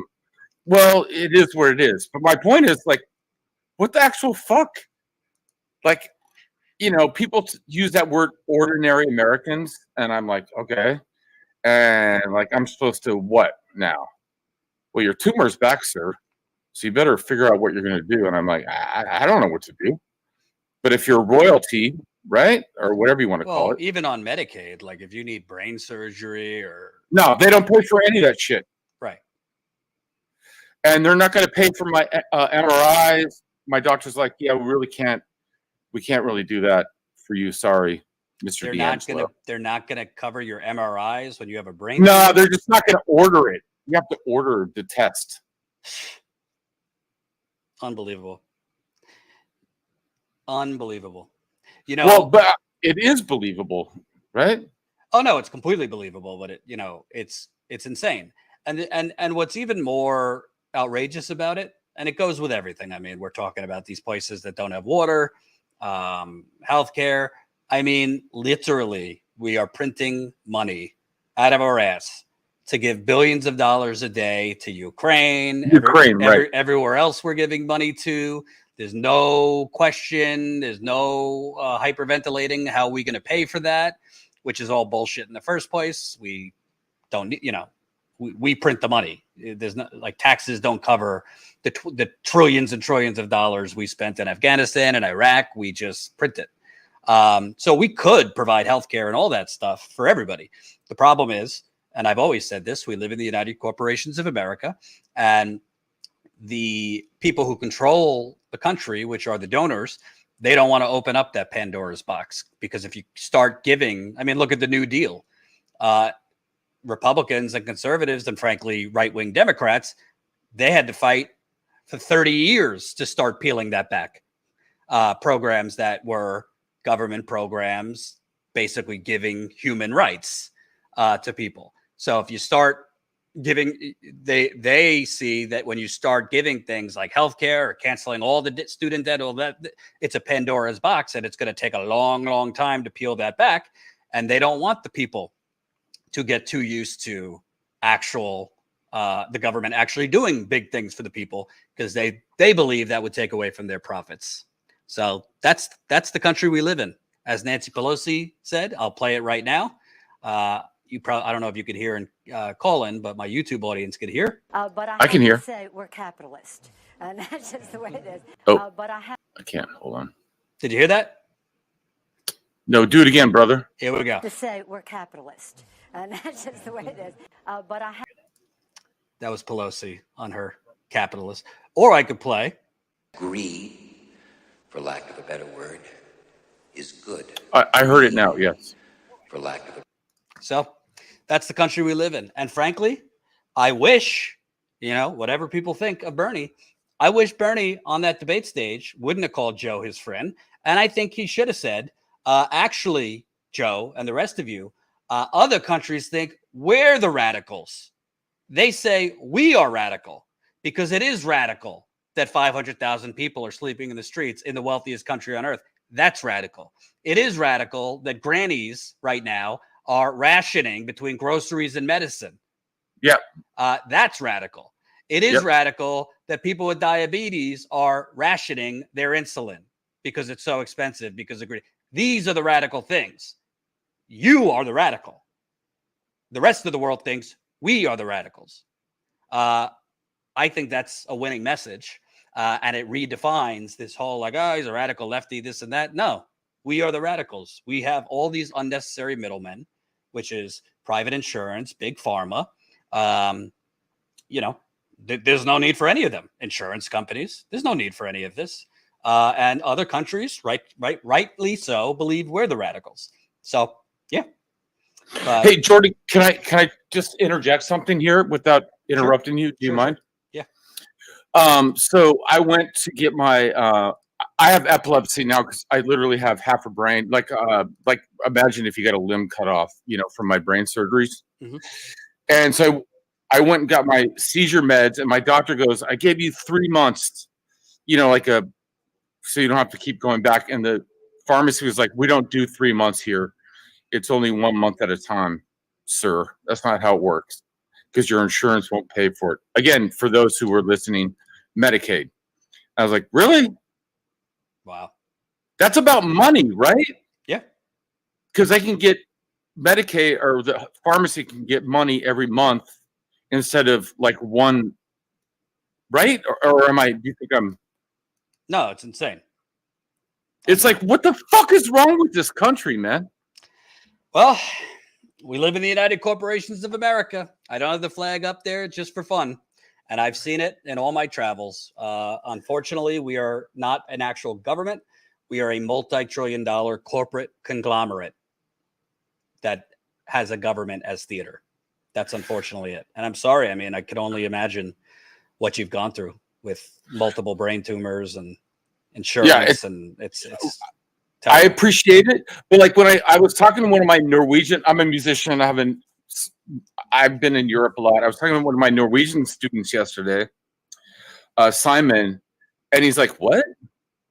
I was telling him the same story. He's like, "What? What do you mean? Don't you just go and get your medication and like it's over?" And I was like, "Nope." Yeah. I mean, in Scandinavia in general, Denmark, I've lived in Denmark. It's like, yeah, you just go and you're like,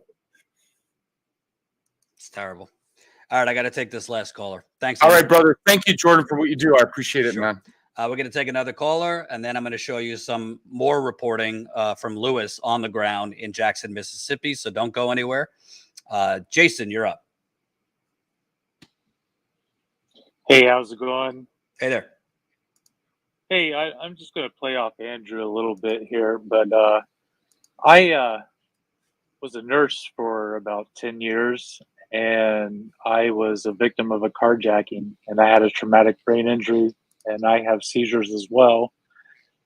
And my measly 10 years of work, I'm only getting less than $1,000 a month in disability, and I'm barely making by, and having to use my governmental disability income to pay back my student loans on top of that, that I can't get out of, that I'll never be able to use again because of my brain injury. And how old are you? On top, I'm 41. Wow. And on top of that, I'm having the same issues like Andrew, where I'm having problems with medication. I bounce back and forth between pharmacies because one pharmacy can get it and one pharmacy can't because of my Medicaid. I have issues with that, back and forth. And it makes me think sometimes, like, when I look at our infrastructure within the United States, which, trust me, I love the feeling of feeling safe.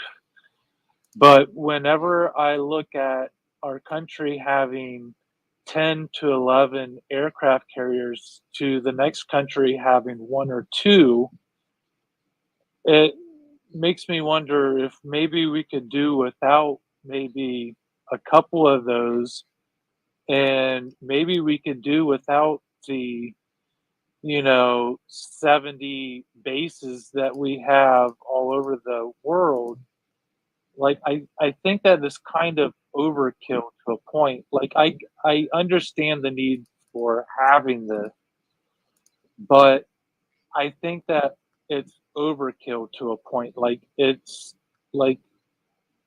just we take it and then we exploit it. And where do we draw the line? And I think we should draw a line as a country, as citizens. Like we should draw a line because it's kind of like the legislative body has to make themselves feel relevant by continuously drawing up laws, and the military has to make themselves feel relevant by consistently making up existential threats, in my opinion. And that's how they draw a budget, and that's how the legislature's body draws a budget, by making themselves feel relevant. And we have to be conscious of that and draw a line and say, no, whoa, buddy, you're out of line here. You are making up stuff, and there's a point here where we have to cut this off and reallocate this stuff back into our communities, and we there's a cutoff point, and we've never relegated ourselves to this cutoff point. We've let these things exponentially grow, and they're going to continuously exponentially grow unless we allow somebody to allocate themselves the power to stop this. And that's just my opinion. Right. Honestly, I think that, electoral politics definitely has its part. And I'm not saying, let's abandon electoral politics. But I also think that real structural change, including having a national healthcare system, universal healthcare, is most likely going to come from some type of outside the electoral politics campaign. You could call it a general strike or something to that effect. Mass, very, very unprecedented strikes in this country, kind of like a yellow vest movement in the UK, but here, which, I don't know how possible that is here, but I don't think we're ever going to get, at least, even if Bernie were president right now, sure, he would do things by executive action, because I don't think they would pass Medicare for all through Congress, even if he were president. And it would be challenged in the courts, and, who knows, it probably would go up to the Supreme Court and they might strike it down. But I think the only way to get a humane healthcare system, for our last caller, for you, for everybody, I think people are going to have to economically strike. It's going to have to be mass boycotts. Why do you think Biden right now is trying to stop the railroad workers strike? Because that could potentially be 100,000 workers on strike. It would completely shut down our economy. So when you actually have numbers and there's an economic threat, meaning railroad workers go on strike, the trains don't run, product doesn't get moved, your economy is in shatters. When you actually have that kind of threat, and even if it starts with, tens of thousands of workers making a demand, I think that's the only way we're even going to get even some concessions. Because remember, he ran on a public option and then abandoned it. But, it's a disgrace. And I also will say it's a shame. We do have progressives that we build themselves as progressives in Congress who have not agitated for Medicare for all. I think during a global pandemic that, happens once in a century, that was a time for the Squad and Bernie to be outside the White House gates, rallying the base with thousands of people demanding Medicare for all, and they didn't do it. So, yeah, I wish I had a better answer, but that's where we are. Anything else, Jason? Yeah, I just want to say that we exponentially give money to like NATO and Ukraine, which I can't say that I agree or disagree right now. I mean, those things happen, and NATO as a force, I agree with, and Russia did invade, and we gotta be available to take on these things as they happen. So I can't say, wholeheartedly that we can't just focus on ourselves wholeheartedly. We can't be impartial to these things, but at the same time, we seem so focused on the external things in the world that we seem to have forgotten ourselves. And I just wish that we could look at some of these other countries that have a good balance. And I think that America could have a good balance in itself and be a shining example. And I think that the aura is there, but we just haven't quite found it yet. And I think that people are looking for the negative and drive to the negative all the time. And if we could just find the positive, which is there, it's there for us to grab it. We just got to seek it and look for that as a nation. And we don't have to have a very calamity to bring us together. That seems to happen, or as we just had a remembrance. We don't have to have those kind of things to bring us together. We can come together as a nation with other things in our heart, and that's just what I'm going to leave it on, man. We're better than this. Thanks, Ben. I appreciate it. And yeah, no problem. I am wrapping up the call-in portion of this. Don't worry, call-in, folks. I'll be back on call-in later in the week. Going back just straight to YouTube. Keep pressing that like button. We got some more here. Want to also, oh, by the way, Henry, have no fear, Henry. I really feel Jordan's in danger of losing regular viewers every time he goes on at some random time instead of 5 o'clock. This is not instead of 5 o'clock. We will be live at 5 o'clock Eastern too, either with me or something else. I came live early because I thought this was breaking. The fact that Trump, while under multiple investigations, suddenly landed in D.C. in his golf shoes for an unannounced visit, and also his lawyer's latest filing. So we're not going live now in place of 5 o'clock. We'll be live at 5 o'clock. We have a lot of actual stuff from Lewis on the ground in Jackson that we haven't aired yet, so we might do that. I'm also going to be, I don't want to say less, but I'll be live a little more infrequently because I'm writing a book right now, or I'm at least writing the first chapters of a book about my Flint reporting. And for those of you who have ever written a book, it's a lot.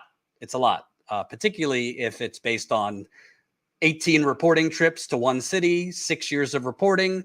You have to go through a shit ton of old interviews, documents, conversations with sources. I've been on the phone the last few days talking to folks, trying to kind of refresh my memory on some things, because obviously some of my reporting was done years ago. And also, I'm a reporter. I've never written a book. So I've written a book online, but a book. So I also am, having to like rewire my brain to make it write in more of a story form, make it entertaining and not just here are the facts, hammer them with the facts so I don't lose people. So this is taking up a lot of my time. You can ask my wife. I'm working night and day on this book and on the day job, which is a good plug, Colin. We could show it. If you don't know, we got some new things going on here. So we got me Mondays 5 o'clock Eastern. You got me and Steve Grumbine Tuesdays 5 o'clock Eastern. We got Kim Brown hosting at 5 o'clock Eastern Wednesdays. So that's good stuff. Then we got Ron and Tina, Ron Placone and Tina Desiree Berg are co-hosting on Thursdays at 5 o'clock, followed by 6 o'clock on Thursday, Tina's Right Wing Insanity Report, which if you haven't seen it, get your popcorn. Some of it's very serious and, white supremacy and Nazis, and some of it's just downright insanity. So that's been good. And me on Friday again, and Steve Grumbine holding it down on the weekends. Let's get ready to grumble. 2 o'clock's on Sunday. So we're trying to expand here. And probably around Thanksgiving, I'm going to be taking actual time off, meaning a month or two off to just focus on the book. So once I'm off, you'll have more of Ron and Tina co-hosting and some other things. But Henry, have no fear. We'll be live at 5 o'clock too. And if we're not live, it'll be stuff we recorded. All right, Colin, I want to show for those of you, because the mainstream media has shockingly abandoned the story after covering it for a couple days. Jackson, Mississippi still has a massive water crisis. We have been down there. Louis DeAngelis, who's a great journalist who's been doing work for us down there. We are covering it because, I don't know, I think it should be one of the leading news stories that a city has no water or has dirty water.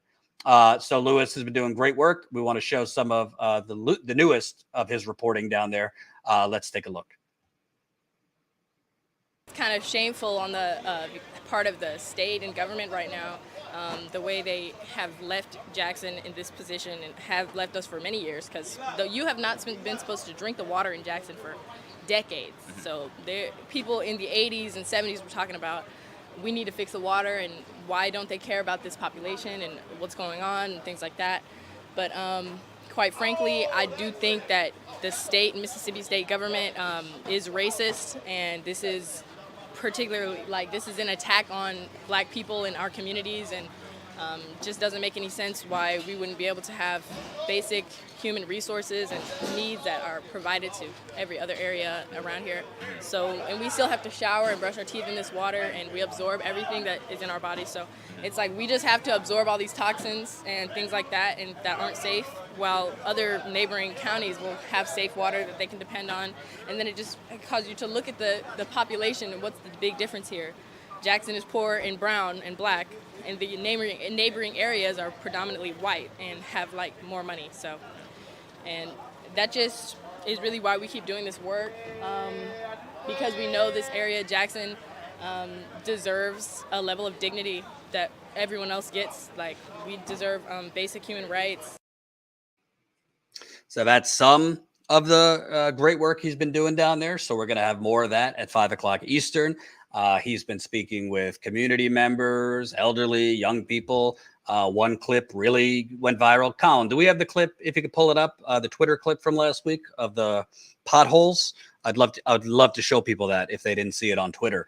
Lewis was interviewing just a normal resident in Jackson, and you got to see these holes. It almost feels like a sinkhole. Oh, here we go. In Jackson, a resident I spoke with said that this has been like this for 2 years. I don't know if you'll be able to hear it, or see, but there's water running down in there. And the response to this so far has been that man just yelled thank you, because he knows that this has been going on for 2 years here. The city's response has been to shove a bunch of cones into it. Apparently no response from anyone to do anything about it, but you can see that this road is clearly being held up by literally nothing, and people have to drive over this every single day. There's a apartment complex right here. I'm sure there's children in the area, and they're having to deal with this on a daily basis. The important piece here is that this. Could you get the clip? It was on Twitter. He was interviewing the guy in front of that gaping hole. It's probably, if you go to our Twitter, you'll find it. It's not too far down. I think it was like a 2.5, 3 minute clip. Let me see if I can find it actually. Because this was really powerful. And shockingly, CNN, MSNBC, the New York Times, the Washington Post, they're too busy doing, a 24-hour thing on Queen Elizabeth. Here, I just sent you the tweet, Alan. So let's play this clip once you have it loaded. This is very, very important. It's expensive to do this kind of on-the-ground reporting. So if you're not familiar with Status Coup, please, this is the kind of reporting we do on the ground. It costs money, flights, hotel, rent a car, food. Obviously got to pay freelancers like Lewis. Please support us, statuscoup.com/join. After this live stream, we're going to be posting a video for members. So if you're a member, statuscoupmember.com. After this live stream, we're going to have a behind-the-scenes video from yours truly on our member site. That's on StatusCoupMember.com. Other perks for members, we're doing our members only call later this week, probably Thursday night, 7 o'clock Eastern, 4 o'clock Pacific. So that's through Zoom. Usually goes about an hour or two with our members. So that'll be this Thursday, 7 o'clock Eastern time. It's a Zoom chat. You don't have to be on camera. You could just listen and mute your video if you don't want to be seen. It's a lot of fun. I answer your questions, comments, concerns through Zoom. So that's statuscoup.com/join. You could join for $5 to $10 a month. That's how we fund the on-the-ground reporting. We don't have any big fat cat donors or investors. Our funding comes from you. This is why most people don't do on-the-ground reporting. They're lazy and it's very expensive. And if there is a railroad strike, you better believe we're going to be out there wherever it is. So please support us, statuscoup.com/join. Let's show this clip from Lewis. I think it was a couple days ago. Like this for a minute, man. Nobody's done anything about it. Yep. And in this area, I mean, like, obviously the water crisis has been going on for a while now. And like, even before this, I've talked to a lot of people who they can't drink, haven't been able to drink the water for weeks, months, some people longer than that. How has it been in this area? It's been pretty bad, man.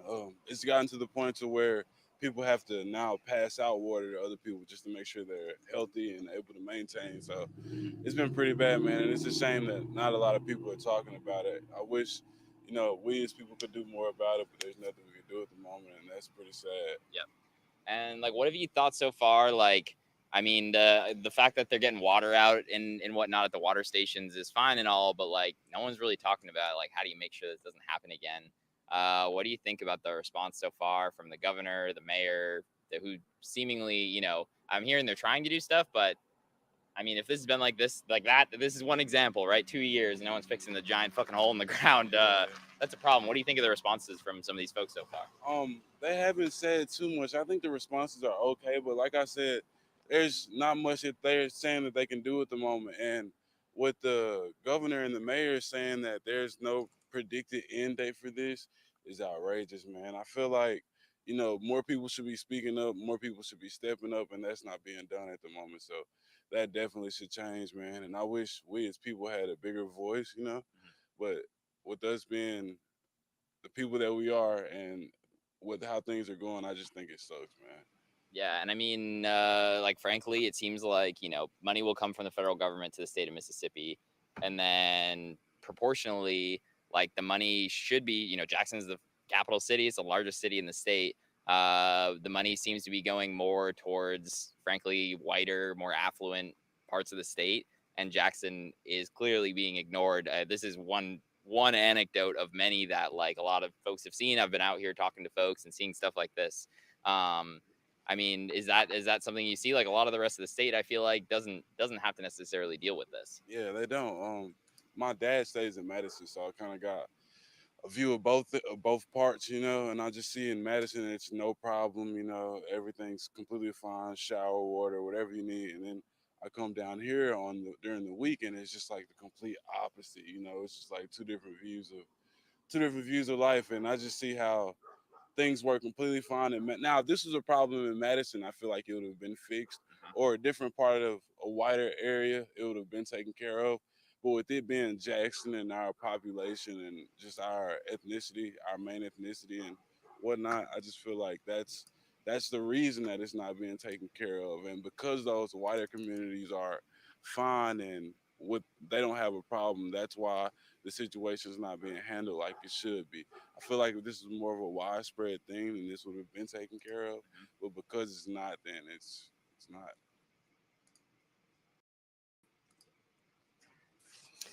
He's doing great work. Lewis has done great work down there. And honestly, this is really, to me, deja vu to Flint. People have asked me, Jordan, like, what drives you? What has driven you to stay on Flint for so long? Because I started in 2016 there. So I've been going for 6 years covering Flint. Frankly, I could barely get mainstream media outlets to pick up my stories on this. And it's the people. It's the people. When you go to a place and it's just very clear that it's a catastrophe zone that's been buried by the media, by the politicians, that it's just been either ignored or lied about, that everything's better now, when you meet people and you see these scenes. By the way, that gaping hole where there's water lines under that. Why do you think the water's bad? Their infrastructure, they got gaping holes right over the water lines. So that's why we cover it. It's about the people.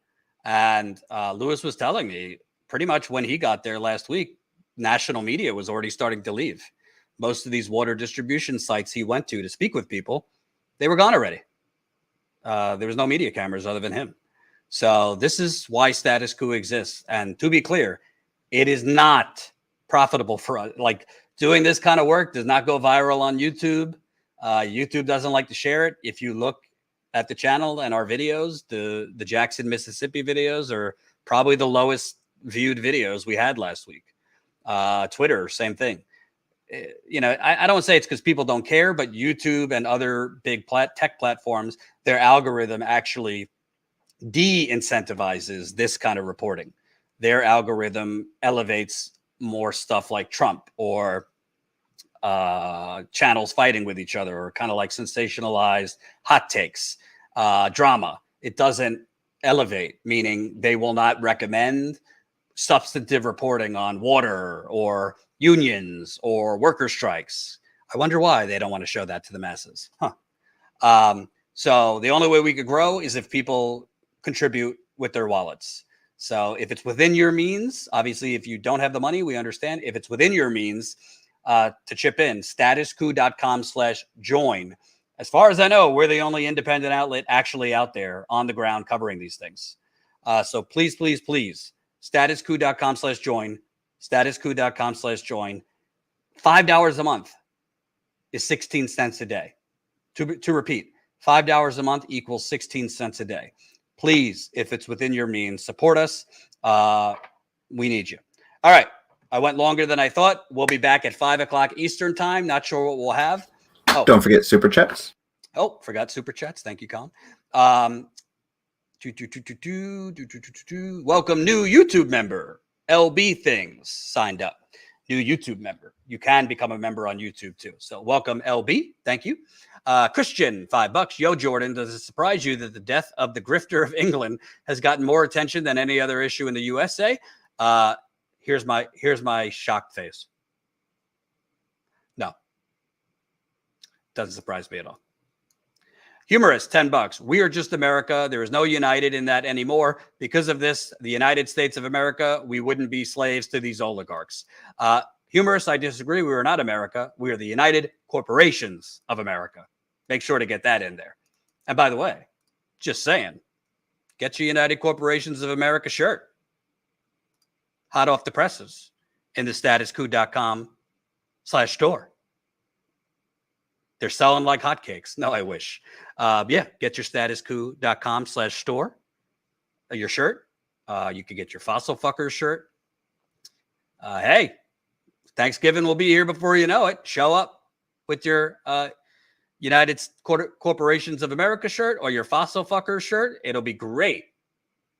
Turkey Day conversation with your Republican uncle or neoliberal aunt. And by the way, Colin, they could also look at the rest of our swag on YouTube I don't know if it's under the live stream or on the homepage. How do people see the rest of our swag? Just go to our channel page, and there's those tabs at the top where you can click on our videos and all that. And there's a tab that says store, and you can see some stuff there as well, including hats. And in the description also, make sure to read the description. What else? Oh, super chats. Humorous, $10. Good or evil is a choice. It is not a fact of the universe. So if anyone thinks that what is going on in America and around the world is good, then I guess we all choose to be evil. True. Christian, $2. I hope the rail workers bring this thing to its knees. Let me tell you something. I would love to cover hundreds of, at least 50 to 60,000 workers on strike. Could be as many as 100,000 workers on strike. That would be one hell of a story to cover. Hopefully we could, obviously I would love them to get a fair contract so they don't have to go on strike. But if they go on strike, we're definitely going to cover it. All right.